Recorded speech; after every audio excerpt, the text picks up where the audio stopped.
La parole de Dieu ensemble. Mais ce matin, vous savez, mais on va continuer dans notre étude qu'on a commencé du livre merveilleux, que j'appelle le livre merveilleux, de Néhémie, que j'ai surnommé, vous vous en souvenez, Néhémie, l'empêcheur de tourner en rond.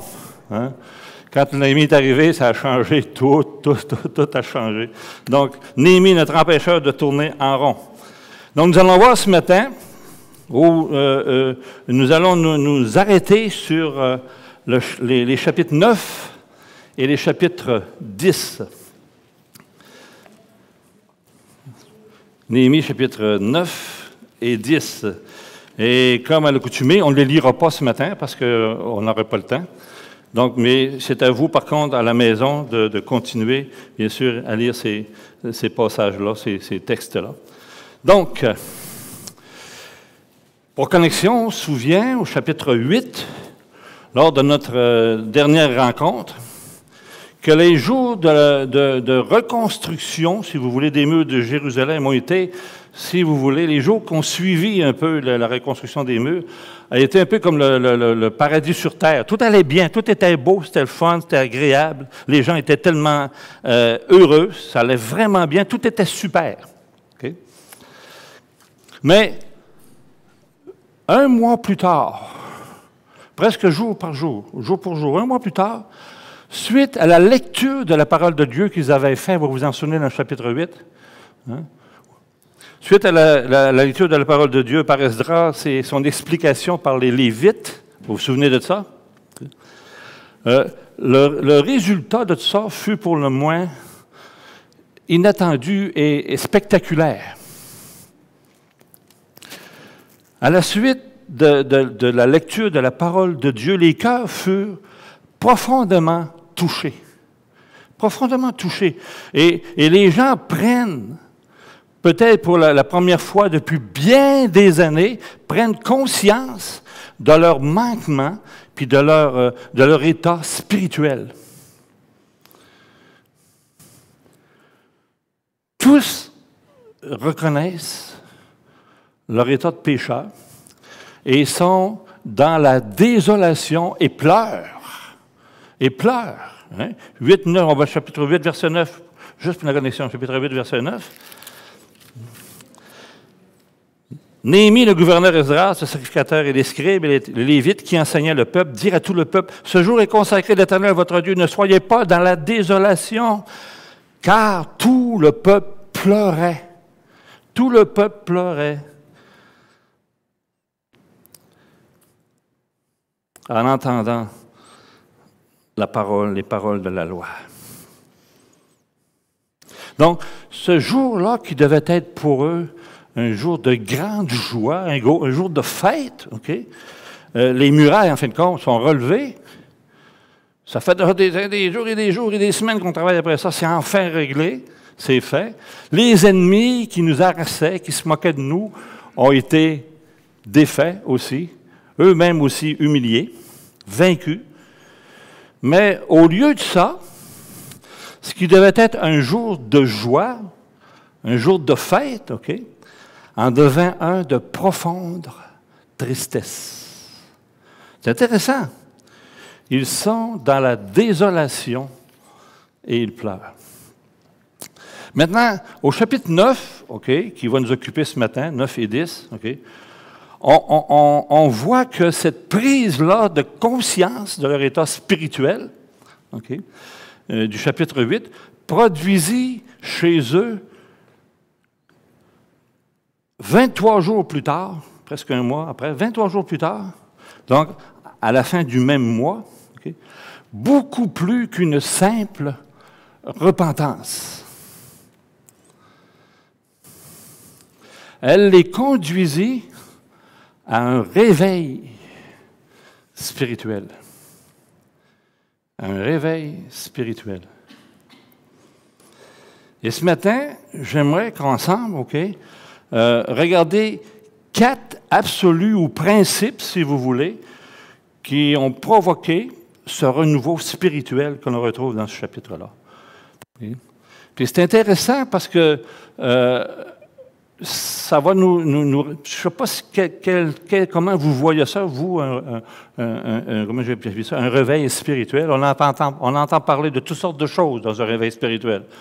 Mais on va voir c'est quoi un réveil spirituel. On va voir qu'est-ce que c'est pas, on va voir qu'est-ce que c'est. OK? Donc, comme je l'ai dit, on va regarder 4, moi j'appelle ça des absolus, okay, des must, okay, des absolus, des principes, okay, auxquels on ne peut pas, ne pas appliquer, qui vont provoquer des renouveaux spirituels dans nos vies. Le premier principe qu'on retrouve au chapitre 9, versets 1 et 2, est simple. C'est un cœur brisé. Un cœur brisé. Le second, versets 5 à 33, donc on ne lira pas ça, c'est beaucoup, là, c'est presque tout le chapitre, en fait. On va retrouver, après un cœur brisé, une réflexion sur l'amour, la miséricorde de Dieu. OK? La troisième, ou le troisième principe, une reconnaissance réelle, une prise de conscience réelle de notre état de pécheur. Okay? Et la quatrième, qui va se traduire par une obéissance à sa parole, qui se traduit dans notre texte par une alliance. Verset 38, verset 9, chapitre 9, verset 38, on va le lire ici.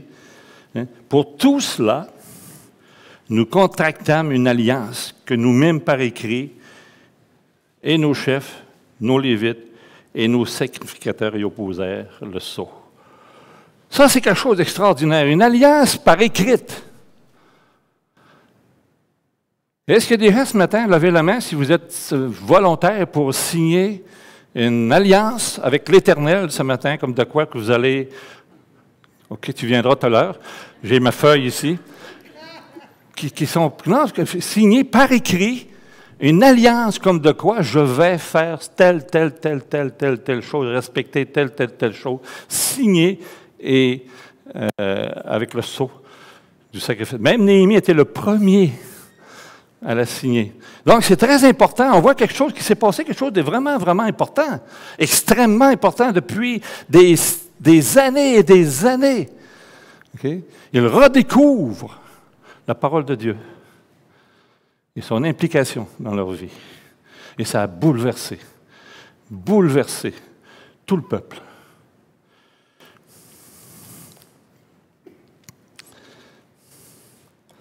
On va regarder maintenant le premier principe.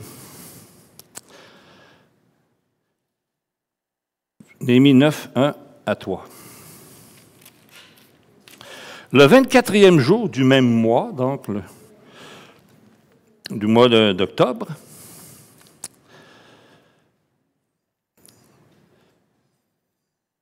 les enfants d'Israël s'assemblèrent revêtus de sacs et couverts de poussière pour la célébration d'un jeûne. Ceux qui étaient de la race d'Israël s'étaient séparés de tous les étrangers, se présentèrent et confessèrent leurs péchés et les iniquités de leurs pères. C'est intéressant. Ils confessent leurs péchés, et non seulement leurs péchés, mais même ceux de leurs pères. Nos pères ont manqué, nos pères n'ont pas fait ce qu'ils devaient faire, puis nous non plus. Hein? Puis ils confessent ces péchés-là, ça fait qu'ils reculent très loin. Okay?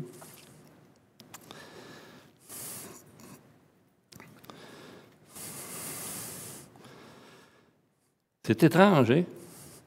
La joie qu'on le retrouve au chapitre 8, verset 17, se transforme en jeûne, en pleurs, en reconnaissance de leurs péchés. Pourtant, mes feuilles sont collées. Je ne sais pas pourquoi. Un peu plus, c'est ça, ça va continuer. Je vais vous passer mon message, puis je vous le lirai chez vous. OK. Je suis rendu où? OK, comme ça. OK, pourtant ils n'ont pas de raison vraiment. Hein. Écoutez, les murs sont rebâtis. C'était tout un exploit, tout un exploit. La loi de Dieu est redécouverte et expliquée, comme on a vu au chapitre 8. La fête des tabernacles est redécouverte, hein, c'est-à-dire la fête des récoltes, est redécouverte et fêtée, ça, depuis Josué. Ça fait plusieurs années, depuis Josué, que cette fête-là n'avait jamais été refêtée.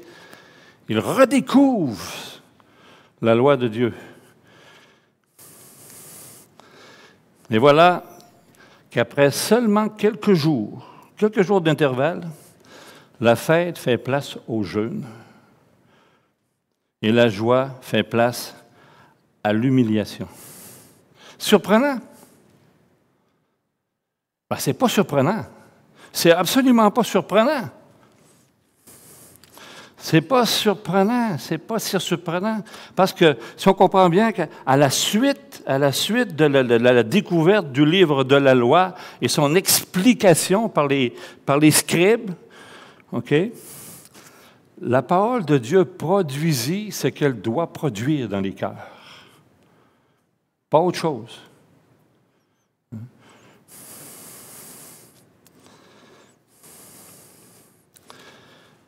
Elle produisit ce qu'elle devait produire dans les cœurs de ceux qui l'écoutèrent.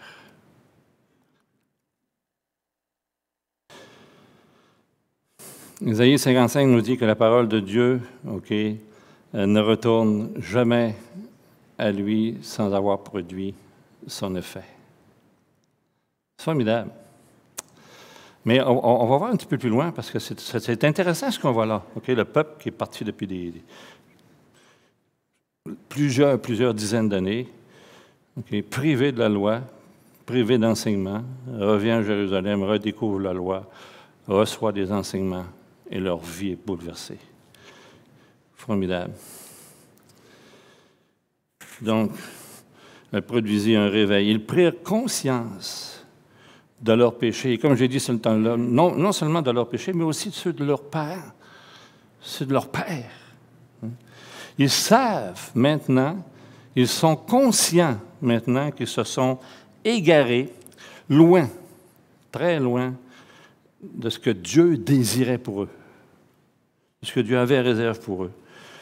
Puis le verset 1 nous démontre bien, ils sont revêtus de sacs. Okay? Ils sont revêtus de sacs et couverts de poussière. Il parle de repentance, d'abaissement. Ils avaient un cœur brisé. Ô Dieu, tu ne dédaignes point un cœur brisé. Et puis on sait l'autre, hein, Dieu résiste aux orgueilleux. Mais Dieu ne dédaigne point les cœurs brisés. Et le peuple avait un cœur brisé, un cœur contrit. Et, frères et sœurs, ce matin, vu que c'est une étude dévotionnelle et pratique, on va voir comment est-ce qu'on peut appliquer un peu tout ça dans notre propre vie, présentement, actuellement. Okay? Et la question que je vais vous poser, c'est est-ce que, suite aux pressions de la vie, au travail, à la famille, à nos activités à l'Église même, okay, est-ce qu'avec le temps, on est venu à négliger, tout comme eux, la lecture et la méditation de la parole de Dieu, de sorte que cette conviction-là que la parole de Dieu apporte dans nos vies, que cette conviction-là de péché qu'elle nous apporte s'atténue, okay, et que la repentance devient, pour plusieurs d'entre nous, un souvenir. Comprenez ce que je veux dire? Moi, je me suis repenti, là 40 ans, quand je suis venu au Seigneur, ça je me rappelle, et je me suis repenti de mes péchés, puis j'ai donné ma vie au Seigneur, puis, wow, là, j'aurais prêt de signer la feuille le matin, là, OK? Mais depuis 40 ans, combien de fois je me suis arrêté, puis que je me suis repenti de mes péchés? Véritablement, là, je ne pense pas de « Ah, Seigneur, je m'excuse », mais de m'arrêter puis de me reconsidérer. On a vu un peu ce matin, hein, de se reconsidérer où on est, où est-ce qu'on se situe, nous, là, dans notre marche avec le Seigneur, dans notre relation avec le Seigneur. Est-ce qu'on s'est endurci avec le temps, après 40 ans? Est-ce que les gros péchés sont devenus des petits péchés ou des souvenirs, ou on les a enterrés quelque part, puis on a fermé la porte du placard, ils sont toujours là, ils sont bien là, il ne faut pas les réveiller. Mais est-ce qu'on est comme ça un peu? Moi, peut-être vous n'êtes pas comme moi, mais moi, je pourrais dire que oui, je suis comme ça. Il faut que je m'arrête. Puis en faisant la préparation du message, ça m'a parlé beaucoup. Puis je me suis reconnu beaucoup là-dedans. Okay? Est-ce que la repentance devient pour nous qu'un souvenir? C'est à vous d'y répondre. Mais vous savez aussi bien que moi, vous le savez aussi bien que moi, là, on fait une grande erreur, on fait une grosse erreur si on pense, OK, que la repentance puis la confession de nos péchés là, ne sont réservés qu'au jour de notre conversion. On fait une grave erreur.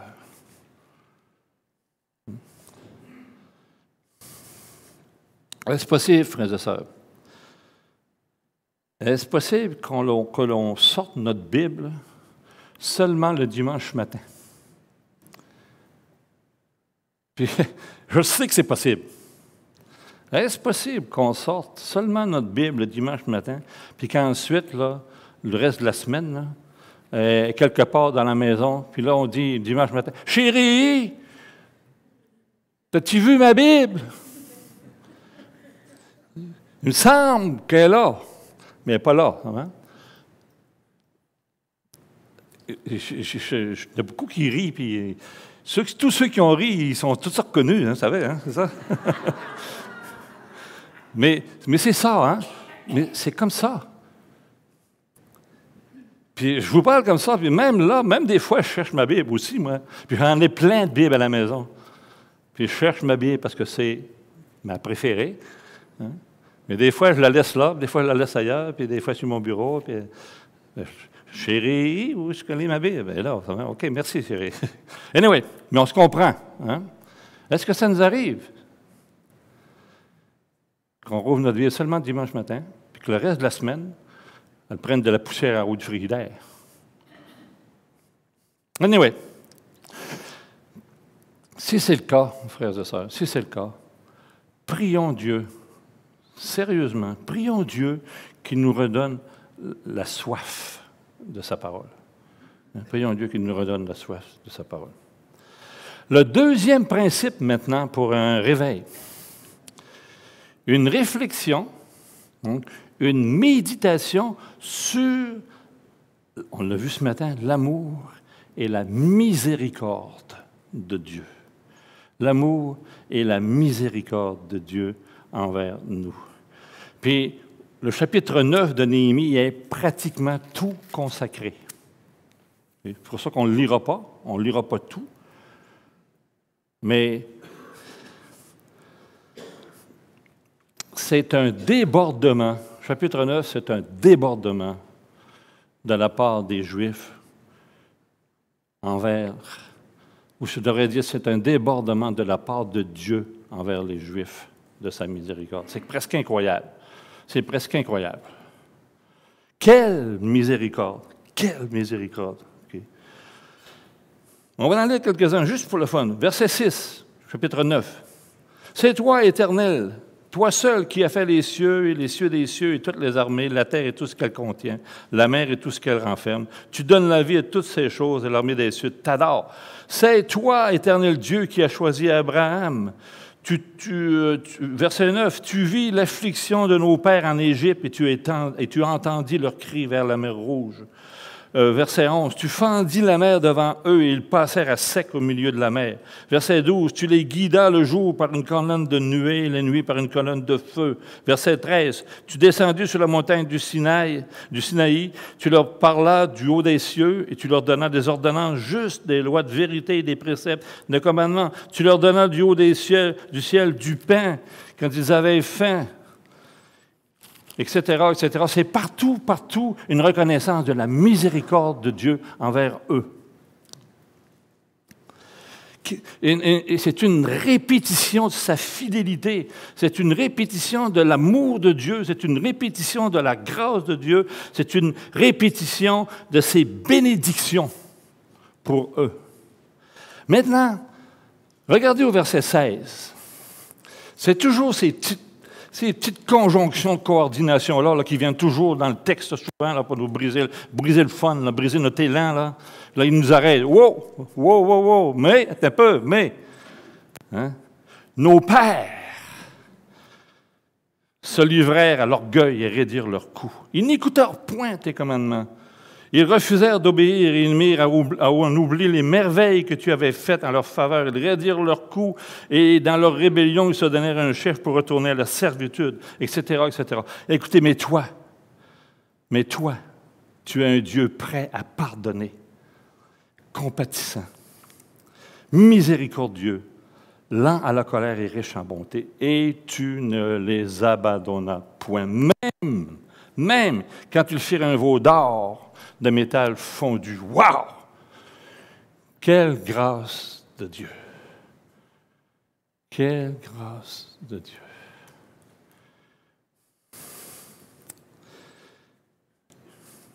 Et malgré, comme j'ai dit, tant de fidélité, tant d'amour, ils étaient indociles et indépendants. Ici, je vais juste faire encore un petit côté pratique de l'étude. C'est la question que je pose parce que c'est une question à poser. Ça fait la plupart de nous ici que je connais depuis 40 ans, là. Dans les plus vieux, les plus jeunes, j'en ai vu venir au monde, OK? Marc-André, là, qui va être notre pasteur, là, je l'ai vu venir au monde. Hein, c'est formidable. Puis, je vois des figures, là, des frères que j'aime, des sœurs que j'aime énormément.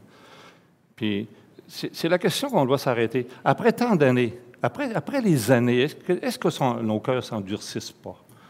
Est-ce qu'on est moins sensible? C'est ça que je veux dire, notre sensibilité face au péché. Moi, je me souviens quand j'étais jeune chrétien, j'écoutais la télévision, puis dès que je voyais quelque chose qui passait pas correct, là, j'arrêtais ça. Okay? Je détournais les yeux. Ou je fermais la télévision. Mais plus maintenant. Mais je devrais. C'est-tu parce que je suis moins sensible ou j'étais trop sensible? Peut-être être trop sensible, vous allez me dire. Mais c'est juste un exemple que je vous donne. Ça, c'est un exemple, mais il y a d'autres choses dans nos vies. Est-ce qu'on est un peu moins prompt à obéir à Dieu et plus prompt à s'écouter nous-mêmes, des fois? C'est une question qu'on a le droit de se poser, hein, puis qu'on doit sonder nos cœurs aussi. Moi, je peux vous dire que oui, je suis moins et plus. Puis c'est des choses que je dois corriger dans ma vie. C'est des choses contre lesquelles je dois lutter dans ma vie après tant d'années. Hein? C'est toujours là, puis il y a toujours des problèmes, puis il y a toujours des combats. Ça ne finira pas non plus. Hein? Mais ma sensibilité là-dedans, jusqu'à se trouve. Donc,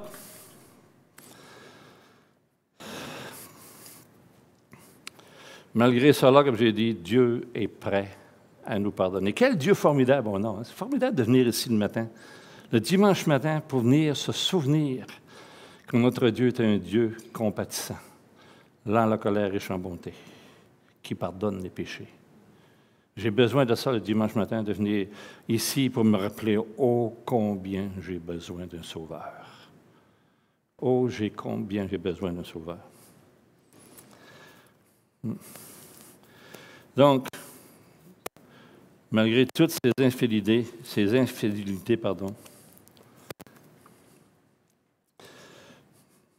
Dieu est un Dieu qui ne les abandonne point.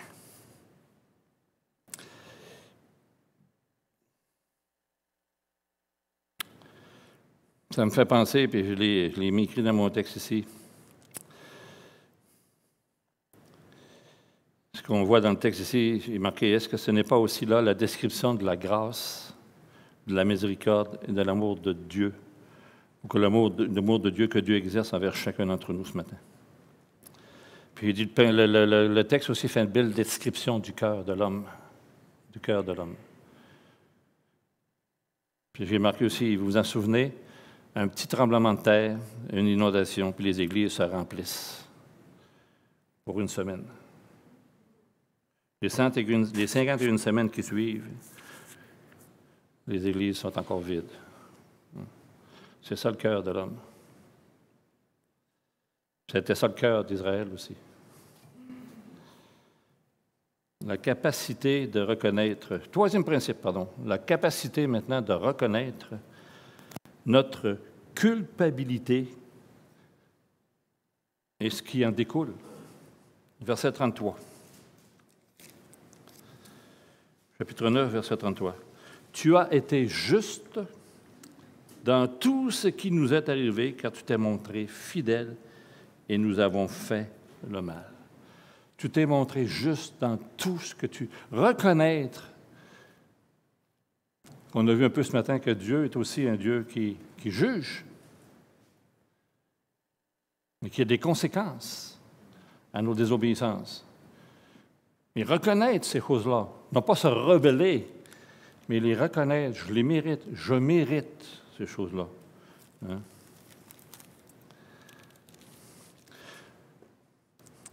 Voyez-vous, Israël, malgré qu'ils étaient revenus au pays, qu'ils étaient revenus à Jérusalem, et qu'ils avaient reconstruit le temple et relevé les murs, ils étaient toujours esclaves.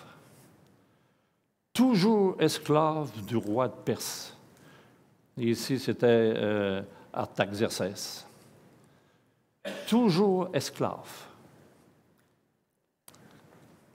Les conséquences de leur péché.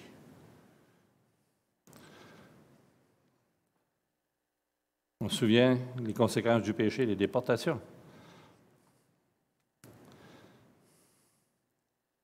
Ils en étaient toujours esclaves. Esclaves du roi de Perse. 36-37. 9, 36, 37.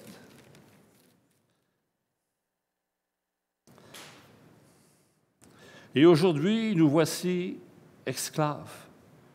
Nous voici esclaves sur la terre que tu as donnée à nos pères. C'est incroyable. Esclaves chez nous. Hein? Esclaves sur la terre que tu as donnée à nos pères pour qu'ils jouissent de ses fruits et de ses biens. Elle multiplie ses produits, non plus pour nous, mais pour les rois auxquels tu nous as assujettis à cause de nos péchés. Ils dominent à leur gré sur nos corps, sur notre bétail, et nous sommes dans une grande angoisse. Incroyable. Hein? Donc, ne blâmons pas surtout Dieu pour les conséquences de nos mauvais choix. Puis il y a des conséquences qui vont demeurer toujours. Si tu étais un alcoolique avant de venir au Seigneur, que tu veux un Seigneur, que tu arrêtes la boisson, ça ne veut pas dire que tu ne mourras pas d'une cirrhose du foie. Si tu as fumé toute ta vie et tu arrêtes de fumer, ça ne veut pas dire que tu ne mourras pas d'un cancer du poumon parce que tu as fumé, ou un cancer de l'œsophage, ou whatever.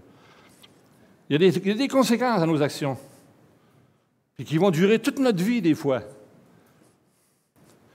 n'as pas voulu aller à l'école, tu as arrêté en 8e année, mais tu n'auras pas de château en Espagne. Tu n'en auras pas de château en Espagne. Tu vas avoir de la misère à vivre, tu vas avoir de la misère à fermer les mois. C'est normal, c'est des conséquences. Tu n'as pas voulu aller à l'école. C'est comme ça que ça fonctionne. Dans nos vies chrétiennes, c'est la même chose.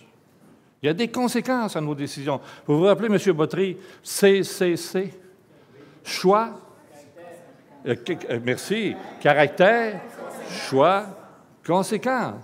Le caractère, ton caractère va déterminer tes choix, et tes choix vont déterminer les conséquences de tes actions. J'ai dit souvent ça à mes enfants, à Alexandre. J'ai dit souvent à Alexandre, à Pascal, à Mathieu. Votre caractère, les enfants, si votre caractère est fondé sur la parole de Dieu, est fondé sur du roc, vous allez prendre des décisions, des choix, vous allez faire des choix fondés sur la vérité, dont les conséquences vont être plus positives que négatives. C'est simple, c'est mathématique. Hein? Bon. Voilà. Puis vous savez, reconnaître ces choses-là, c'est important parce que c'est de reconnaître que Dieu a raison puis que nous, on a tort. Puis on peut s'ostiner longtemps avec Dieu, vous savez. On peut s'ostiner très longtemps avec Dieu en pensant qu'on a raison et que lui a tort. Mais on ne le dira pas. On peut traîner certaines choses dans notre vie, un combat même avec Dieu, intime avec Dieu, jusqu'au temps qu'on cède, qu'on dit « OK, Seigneur, c'est vrai. Tu as raison, j'ai tort. Okay. »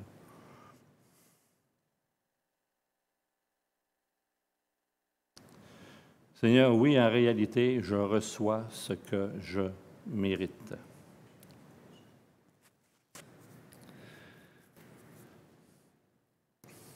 Tu as raison, j'ai tort.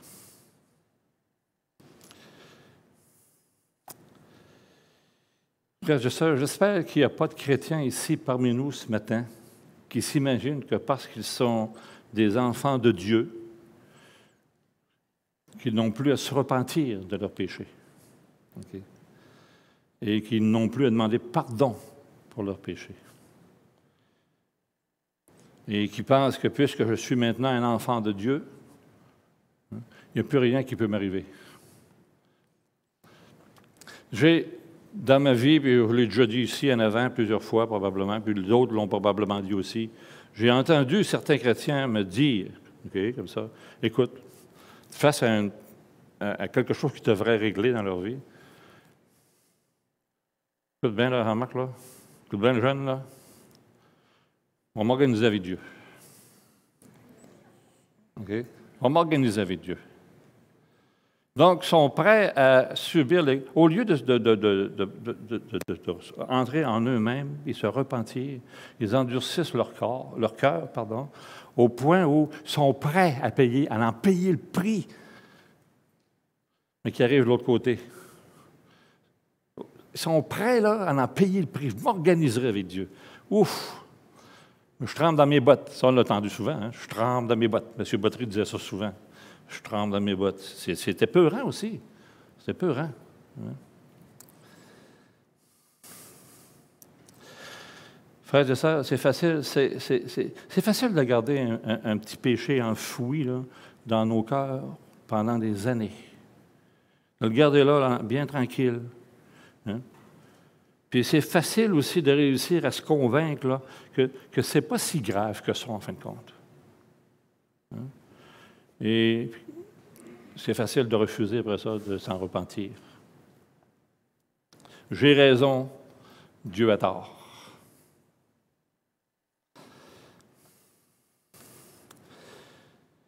Mais, laissez-moi vous dire, il n'y aura pas de réveil possible sans en payer le prix. Il n'y aura pas de réveil possible sans en payer le prix, sans qu'on s'humilie. Si c'est un péché public, il doit être confessé publiquement. Si c'est un péché contre un frère ou une sœur, il doit être confessé à ce frère et à cette sœur-là. Honnêtement. Si c'est un péché contre Dieu, bien c'est sûr, il doit être confessé à Dieu, puis n'oublions pas que tous les péchés sont des péchés contre Dieu. OK?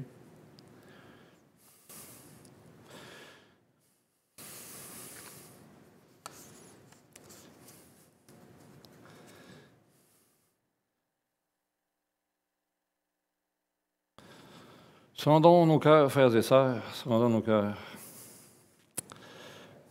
Peut-être, je reviens avec ça, peut-être y a-t-il un péché caché profondément dans nos cœurs, un péché qui est non avoué, qui pourrait mettre une entrave,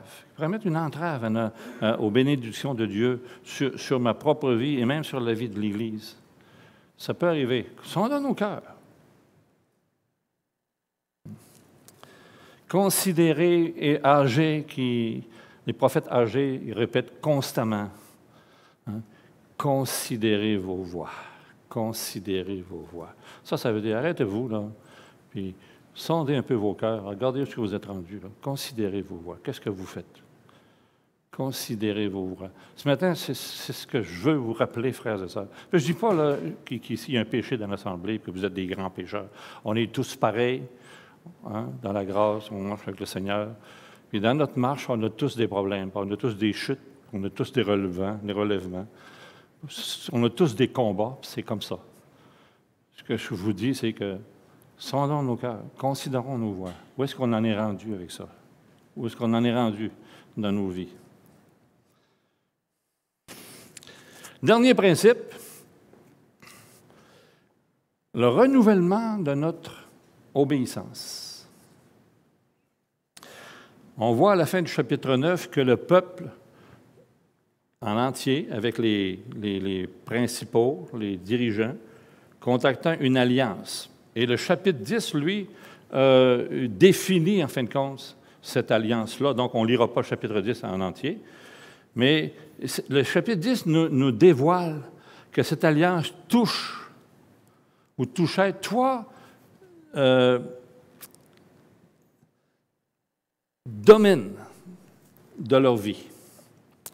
Le premier domaine, c'était le domaine familial, la famille. L'alliance qu'ils ont prise et qu'ils ont signée par écrit touchait d'abord l'aspect familial d'Israël, leur famille. Le deuxième aspect était leur vie communautaire, leur vie sociale. Et le troisième, bien sûr, c'est l'aspect de vie de l'Église, de l'Assemblée, du temple, de l'Assemblée. OK. Et ça, c'est important ce que je vous dis là, ici. On parle ici d'un réveil spirituel, OK? Donc, un réveil spirituel doit toucher ces trois aspects-là de nos vies. Notre famille, de notre vie sociale et notre vie d'assemblée. Okay? Et contrairement à ce qu'on entend souvent et très souvent, contrairement à ce qu'on voudrait nous faire croire, un renouveau spirituel, ce n'est pas un bouleversement émotionnel. C'est pas ça que c'est. C'est pas un mouvement émotionnel, c'est pas ça. Oh, c'est loin d'être ça. C'est quelque chose d'extrêmement pratique, extrêmement objectif. Ça n'a rien à voir de ça, rien de subjectif. OK?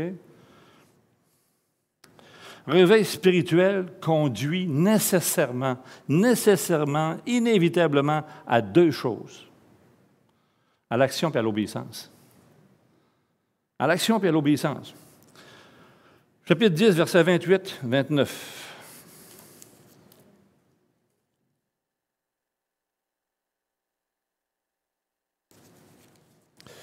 Le reste du peuple, les sacrificateurs, les Lévites, les portiers, les chants, les Nétiniens et tous ceux qui s'étaient séparés des peuples étrangers pour suivre la loi de Dieu, leurs femmes, leurs fils et leurs filles, tous ceux qui étaient capables de connaissance et d'intelligence se joignaient à leurs frères les plus considérés d'entre eux. Ils promirent avec serment et jurèrent de marcher dans la loi de Dieu donné par Moïse, serviteur, et d'observer et de mettre en pratique tous les commandements de l'Éternel, notre Seigneur, ses ordonnances et ses lois. Et c'était fait par écrit.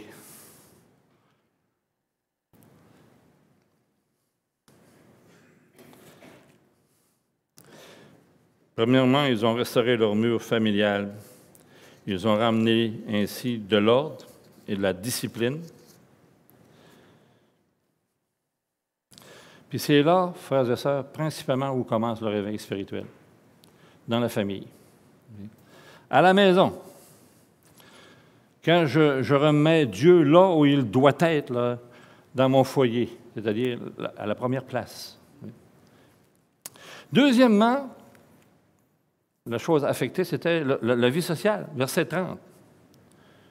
Nous promîmes de ne pas donner nos filles au peuple du pays et de ne pas prendre leurs filles pour leurs fils, de ne rien acheter le jour du sabbat et les jours de fête des peuples du pays qui apportaient à vendre le jour du sabbat, des marchandises ou des denrées quelconques, et de faire relâche la 7e année en exigeant le paiement d'aucune dette. Okay. Donc, ça touchait leur vie sociale, la vie sociale. Okay. Donc, je sais que je ne serai pas populaire maintenant, là. Okay. Mais dans ces versets-là, le mariage avec des non-croyants est interdit.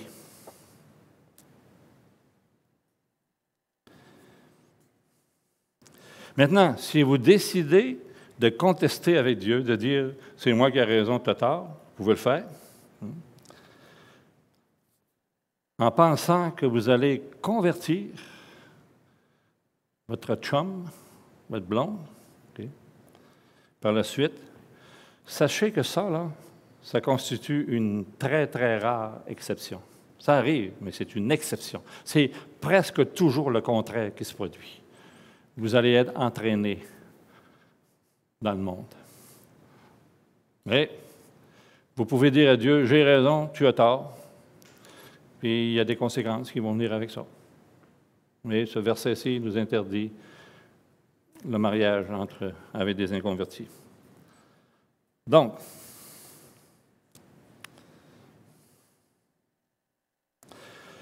l'obéissance aussi affecte l'Église et l'Assemblée. Verset 32 à 39, je ne les lirai pas. Donc, nous résolûmes aussi de ne pas abandonner la maison de notre Dieu, de s'occuper du temple. Combien de fois ce temple-là a été réparé, reconstruit, parce qu'il avait été délaissé? Hein? Régulièrement, il était délaissé. Donc, ici, ils résolurent d'en prendre soin maintenant. Okay. Donc, deux choses ici. D'abord, la première, c'est ils ont décidé d'être fidèles dans les offrandes, de respecter ce qu'ils devaient donner à l'Éternel. Okay? Malgré les lourdes taxes, ils étaient soumis aux lourdes taxes d'Artaxerxès. Il porte son nom d'ailleurs, Artaxerxès. Donc, il y avait beaucoup de taxes, ils étaient écrasés par les taxes. Malgré cela, okay?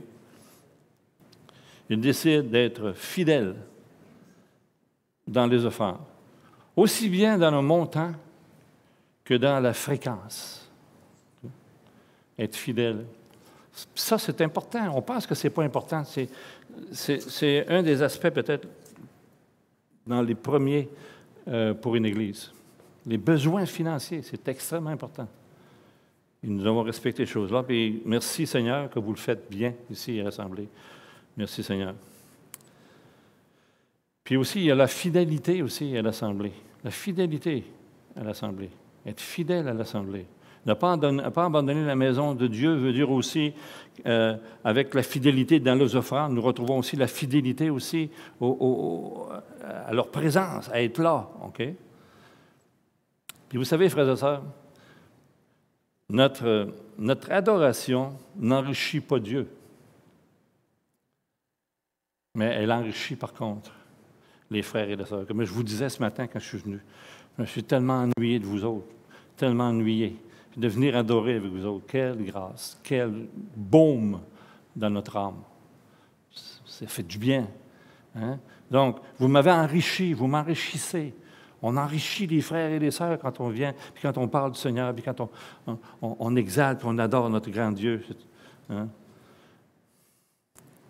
Donc, si on néglige de se joindre à l'Église, frères et sœurs, dans l'adoration, notre absence les appauvrit. On appauvrit nos frères et nos sœurs. On a besoin d'être là, on a besoin de vous autres. On a besoin d'être ensemble, de lever le Seigneur ensemble, de se réjouir ensemble. Alors, comment avoir un réveil spirituel?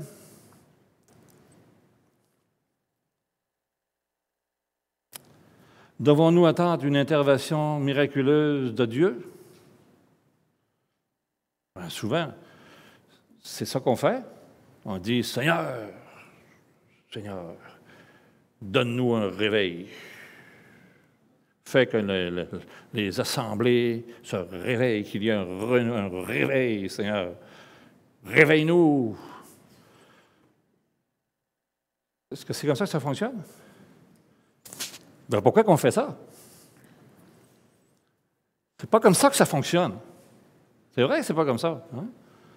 Un réveil, ça commence par quoi? Un cœur brisé. Un cœur brisé, ça commence par quoi? Par une reconnaissance qu'on est des pécheurs perdus puis qu'on a besoin de la grâce de Dieu, de son amour. Ça commence par là. C'est personnel. C'est chacun pour soi. Encore faut-il se laisser parler.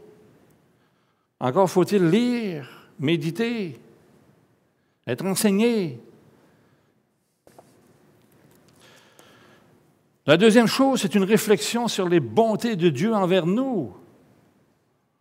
Comment est-ce que Dieu est grand? Comment est-ce que Dieu est formidable? Comment est-ce que Dieu s'occupe de nous autres? Comment est-ce que Dieu... On l'a vu dans le chapitre... Vous lirez chapitre 9, chapitre 10, c'est rien que de ça, les bontés de Dieu envers des hommes pécheurs. Okay? Puis la quatrième chose, la troisième chose, c'est une reconnaissance de notre nature pécheresse constante. On a besoin d'un sauveur tout le temps. On sait qu'on est sauvé rien qu'une fois. Mais on a besoin de le savoir tout le temps, de se le rappeler tout le temps, puis de venir se le rappeler tout le temps. Okay? Puis une obéissance à sa parole. Mais, comme Jacques nous dit, hein, au lieu de le regarder la parole de Dieu comme c'est un miroir, hein, on doit se reconnaître dedans puis passer à l'action. On ne doit pas se fermer et s'en aller. On doit se reconnaître comme on est et passer à l'action.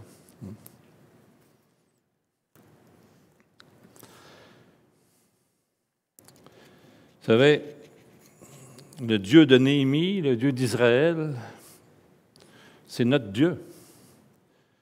Puis, c'est pas là, mais ça fait longtemps, mais il n'a pas changé. Il est toujours pareil. Il a toujours les mêmes exigences. C'est ça qui est le fun, c'est un roc, notre Dieu, il ne change pas. On sait à quoi s'attendre. On sait qu'est-ce qu'il veut. Il ne change pas. Puis il est toujours désireux. Dieu est toujours désireux de répandre ses bénédictions. S'il veut, il veut tellement. Hein? Il veut, venez à moi, même il dit, on parlait venez à moi, vous tous qui êtes fatigués et chargés, puis je vais vous donner du repos. Prenez mon joug, recevez mes instructions. Je suis doux et humble de cœur. Mon joug est léger. Venez, prenez. C'est ça qu'il veut, il veut. Okay? Puis il est toujours désireux de voir ses enfants s'engager envers lui dans les choses simples de la vie, essentielles de la vie, dans nos foyers, au travail, puis dans notre adoration. Il me reste encore 5 minutes? Je vais passer 5 minutes, OK. Est-ce qu'on est prêt à lui remettre ces 3 choses-là? Est-ce qu'on est prêt? Sérieusement, là, est-ce qu'on est prêt? On va signer ça ce matin. La feuille est juste là. Je l'avais préparée d'avance. Vous viendrez signer. Elle est juste ici. Est-ce que vous êtes prêt à lui remettre vos foyers, la vie à la maison, vos foyers, votre vie au travail et votre vie d'Église comme chrétien? Est-ce que vous êtes prêt à le faire, à lui remettre? Seigneur, voici, prends en contrôle, je te le donne. Vous venez signer ici, il n'y a pas de problème, je vous attends après. Est-ce qu'on est prêt à se laisser corriger? Puis à redresser ce qui doit être redressé dans l'essentiel de nos vies ici, comme on a vu. Vous savez, c'est très, très à la mode aujourd'hui de parler de renouveau spirituel ou de réveil spirituel. Puis je crois fermement que les églises ont besoin de réveil spirituel. Okay? On en a grandement besoin. Mais par contre, si quelqu'un vous parle de renouveau spirituel, vous saurez maintenant qu'un renouveau spirituel, qu'un réveil spirituel commence par la repentance, l'adoration, puis l'action. Ce n'est pas sentimental.